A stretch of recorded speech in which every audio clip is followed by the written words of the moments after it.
Audio Jungle. Audio Jungle.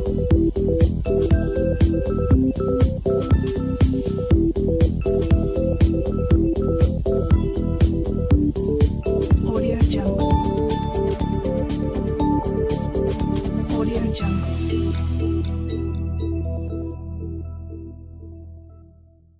Muy buenas, sed todos bienvenidos. Vamos a resolver el ejercicio 6 de la opción B del examen de reserva 1 del año 2018.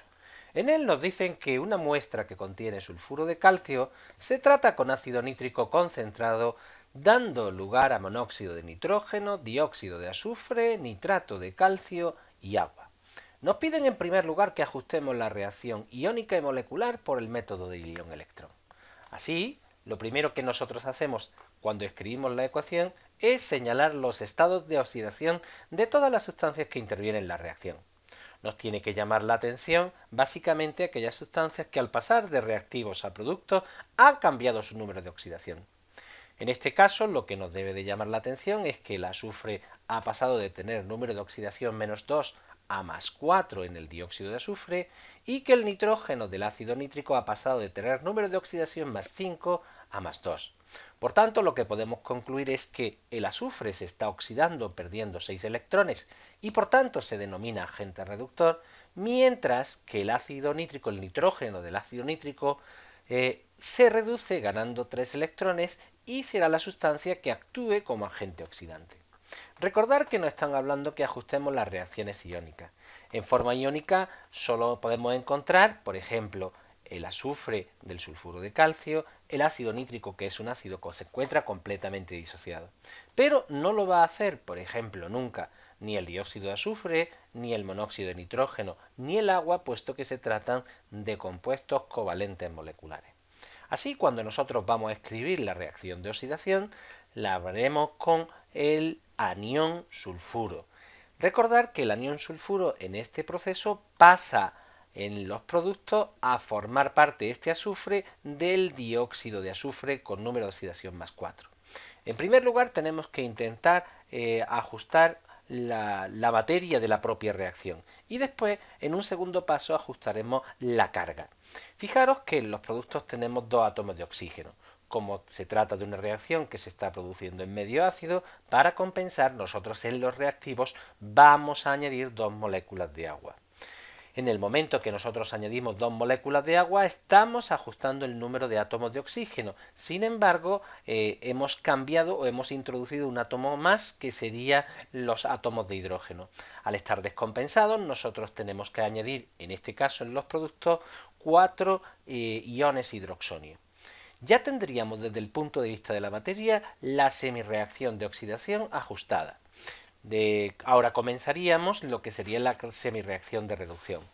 Respecto al ácido nítrico, como es un ácido muy fuerte y se encuentra completamente disociado, nosotros solo tendríamos en cuenta el anión nitrato. Y el anión nitrato se va a transformar, parte de él, en monóxido de nitrógeno. Fijaros que en el monóxido de nitrógeno tenemos menos átomos de oxígeno. De esta forma procedemos igual que en la semirreacción anterior. Primero ajustamos los átomos de oxígeno añadiendo agua en la parte de la reacción donde haya menos átomos de oxígeno. Como la diferencia es de 2 átomos de oxígeno, nosotros añadiremos también 2 moléculas de agua en los productos. Ya de esta forma nosotros tendríamos ajustados los átomos de oxígeno. Sin embargo, igual que en la forma anterior, hemos introducido átomos de hidrógeno en los productos que no están balanceados en lo que serían los reactivos. Por tanto, tenemos que introducir también 4 iones hidroxonio. Problema, que aunque ya tenemos las dos semirreacciones ajustadas desde el punto de vista de la materia, tenemos que ajustarlas desde el punto de vista de la carga. Y no debemos de olvidar que en el primer proceso se han perdido 6 electrones que van a ser ganados en el proceso de reducción. Pero tal como tenemos puesta la semirreacción de reducción, solo hasta ahora se ganarían 3 electrones. Por tanto, la semirreacción de reducción la vamos a multiplicar por completo por 2 para tener también igualada no solo en materia, sino también en carga. Así ya tendríamos las dos semirreacciones ajustadas desde el punto de vista de la materia y de la carga.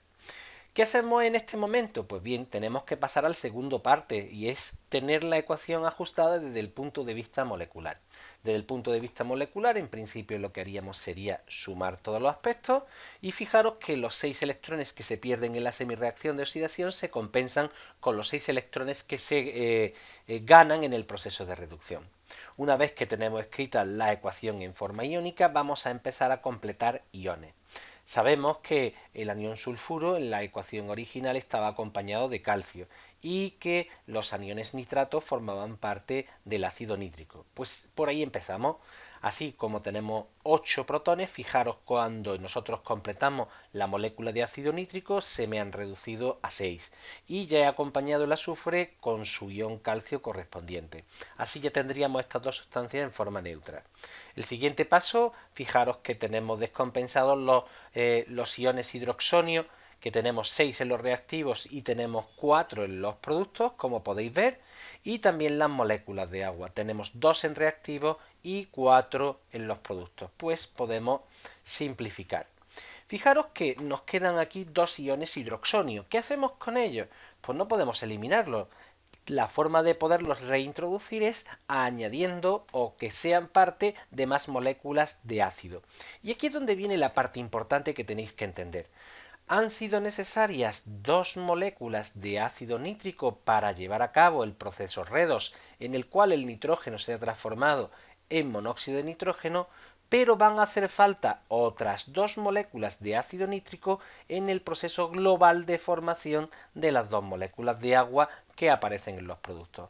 Por tanto, el balance total es que nosotros necesitaremos 4 moléculas de ácido nítrico. Y una vez que ya tenemos ajustados los reactivos, fijaros que todavía en los productos nos aparece un ion calcio que hemos introducido con el sulfuro de calcio y los 2 últimos aniones nitrato que hemos introducido cuando hemos metido las 2 últimas moléculas de ácido nítrico, que al unirse ya tendríamos nosotros lo que sería el nitrato de calcio. En disolución acuosa esta sustancia por completo estaría también disociada. Una vez que ya tenemos la ecuación tanto iónica como molecular ajustada, pasamos al siguiente paso y es resolver el apartado B. Importante. Primero, nos hablan de riqueza de tanto por ciento de sulfuro de calcio.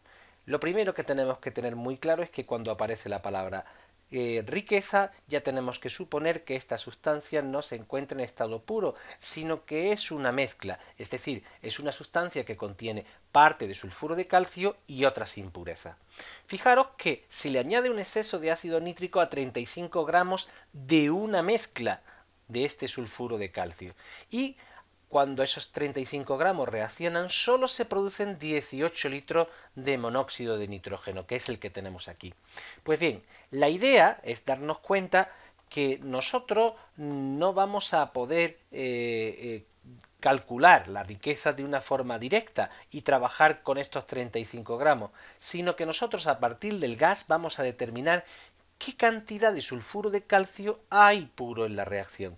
Y esto es realmente lo que nosotros tenemos que tener muy claro. ¿Qué masa pura hay en la reacción? ¿Vale? Y después la vamos a comparar con la masa total de la mezcla. Así en nuestro esquema, a partir de estos 18 litros de monóxido de nitrógeno, vamos a intentar determinar cuántos gramos de sulfuro de calcio hay puro. Como el monóxido de nitrógeno se encuentra en estado gaseoso, lo primero que nosotros vamos a hacer es determinar el número de moles que se han formado de monóxido de nitrógeno, usando la ecuación de los gases ideales. Teniendo en cuenta que n va a ser igual al producto de la presión por el volumen dividido entre la constante de los gases ideales por la temperatura, nosotros podemos establecer que en esos 18 litros de gas que se producen hay exactamente 0,690 moles de monóxido de nitrógeno. Una vez que conocemos los moles de monóxido de nitrógeno, llegar a determinar el número de gramos de sulfuro de calcio que hay en la mezcla de forma pura va a ser sencillo. En primer lugar, utilizaríamos la estequiometría para establecer la relación que existen entre los moles de sulfuro de calcio y los moles de monóxido de nitrógeno. Fijaros que es una relación de 1 a 2 y seguidamente nosotros podemos pasar de moles de sulfuro de calcio puro a gramos de sulfuro de calcio, conociendo su masa molar, que en este caso tiene un valor de 72 gramos.